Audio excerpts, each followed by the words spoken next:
Hey everyone, thank you guys for tuning in. My name is Alfia Williams, and today I have a special guest with me, and I want her to discuss a movie that we decided to do. Ellen Foster. I want you guys to meet Jennifer.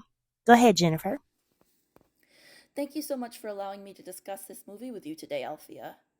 I grew up on Hallmark Hall of Fame movies, walking by them in the Hallmark store with my mother or grandmother as a child. I remember the book Ellen Foster being one the kids in my school talked about. One girl in my class read a piece from it for a speech competition one year. I read it years ago, so I don't remember a lot about it. I can't really comment on the novel versus the movie.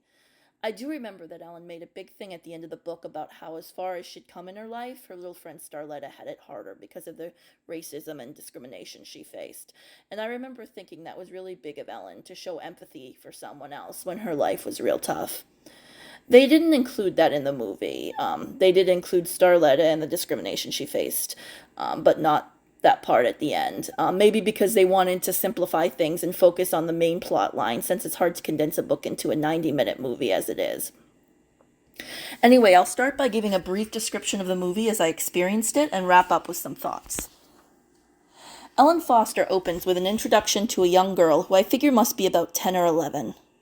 Right from the start, it's clear that she doesn't like her father. Her father's abusive and a drunk, and I was a little disappointed that the movie had a voiceover with Ellen narrating because I was kind of hoping the whole movie would be told in scene. The voiceover feels very 90s and kind of trite, but Jenna Malone has an interesting voice, so I guess it was okay. Jenna Malone plays Ellen Foster in the movie. We also learn that Ellen has a sickly mother whom she is very close to. Unfortunately, her mother dies early on, and Ellen's father isn't able to properly care for her, which is an understatement, I would say, since he's actually quite abusive. So Ellen ends up going to stay with her teacher and her teacher's husband. Her teacher is played by Amanda Peet, and the teacher is a real sweetheart. Unfortunately, all good things must come to an end, and Ellen gets ripped from the loving arms of this wonderful couple who care for her and placed into the hateful arms of her grandmother who resents her for being her father's child. Her grandmother blames Ellen's father for the death of Ellen's mother. It's unclear why the grandmother fights so hard for custody of the grandchild she despises. But there wouldn't be a movie if Ellen lived out the rest of her life with the people she loves, so hello conflict. Ellen actually gives an impassioned speech to the judge about how she doesn't understand why she should be forced to stay with a family who hates her and why she can't just live with a family who she wants to. Seems reasonable enough. The judge admits she probably has a point, but ignores her pleas anyway. At her maternal grandmother's house, she meets the help who are kind to her, and it gave me some relief to know that at the very least there were some nice people in the house to look after her. Anyway, the grandmother eventually dies, and then Ellen gets handed over to her aunt, who's almost as bad. Her aunt clearly caters to the whims of a bratty daughter who despises Ellen with every fiber of her hateful little self. Ellen dreams of living with a family whom her cousin tells her are the Fosters. The cousin means that the woman is a foster mother, but Ellen assumes that the woman's last name is Foster, so that's why Ellen takes to calling herself Ellen Foster. I'll stop there and just say it's a movie about a little girl trying to find her place in a cold world that hasn't been very kind to her. Jenna Malone does a fantastic job as Ellen. She was a very talented young actress. She may still be a very talented actress. I haven't seen her in anything recently. There used to be a time when I saw her in everything, but not so much anymore. This is a movie that is a little reminiscent of Bastard Out of Carolina because it stars Jenna Malone as an abused child, but it's got a heartwarming ending and isn't as brutal. The little girl who plays Ellen's cousin looks so familiar. If you were a child in the 90s, you probably knew a handful of girls who looked just like her and had her exact personality too. She was a little witch. It's one of those movies that is satisfying to watch because it's inspiring the way this little girl perseveres in the face of all the obstacles thrown in her path. Anyway, it's available to watch on Plex for free and on Amazon Prime's Hallmark add-on channel. I recommend watching it if you haven't already. Even if you've seen it before, it's worth a rewatch. Thanks again for having me on here, Alfia. It's an honor. Thank you so much. It was an honor to have you, Jennifer. Um, where do I begin? Ellen Foster. This is my first time ever watching it. I watched it last week, and Jennifer actually told me about the movie, and I was like, I never heard of it. So I was okay. I'm gonna add this to my list, and I have a lot of lists of movies that I'm trying to watch, and trying to juggle a lot of things between working and watching movies.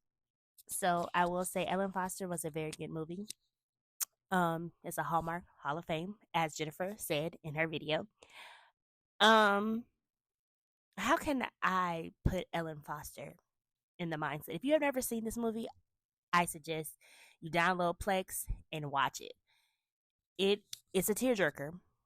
I will say this: Ellen's mom does pass away, and she has a abusive father who's an alcoholic, and she goes to stay with her grandmother.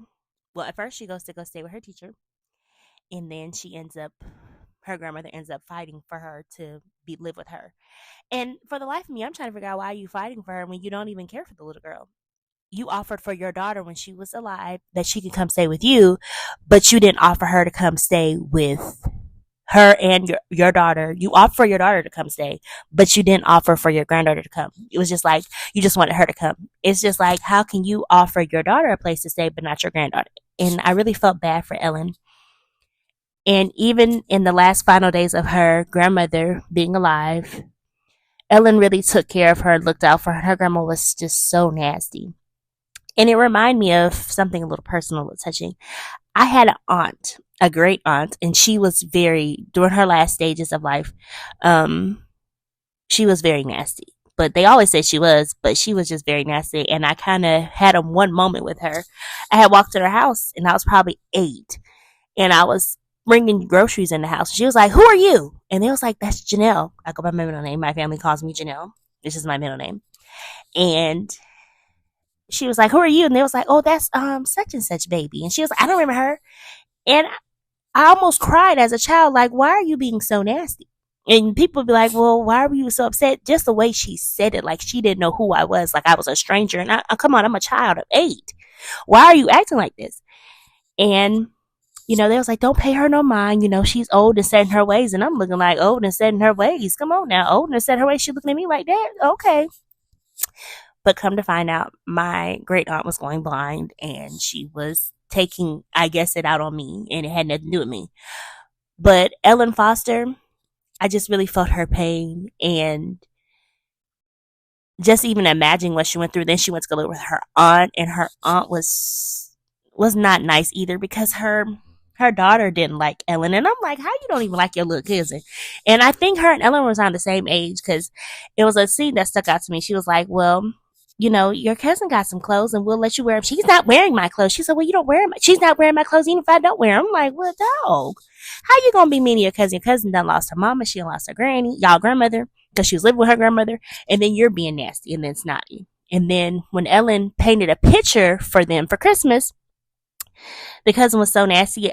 I'm glad Ellen stood up for herself. If you haven't watched the movie, you gotta go watch it, because what Ellen said to her, I'm glad she said something to her. I mean, it was kind of mean, but I mean, at least she stood up for herself. And in result, she got put out because of that. And I was just like, dang, she done lost her mama and her granny, which is their mother, which was her mother, was Ellen's mother's sisters.